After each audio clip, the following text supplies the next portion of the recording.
Горачино е новото жариште на син јазик. Од денес бројни ветеринарни служби се упатени кон Пилав-Тепека, Натларци и Шопур, граничните пасишта помеѓу Штип и Радовиш, со цел да ги заштитат заболените животни. Надлежните имаат бројни интервенции, пред се во делот на намалување на температурата.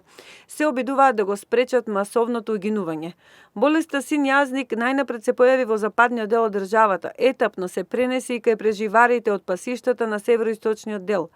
Сончевите денови го продолжи обстојувањето на комарците кои се представени како вектори кои се заразуваат со вирусот по цицање на крв од инфицирано животно.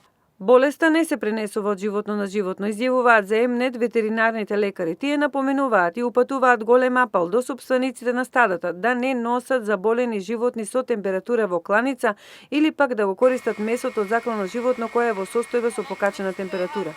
И покрај тоа што вирусот не се пренесува преку користење на млеко и месо од заразените животни.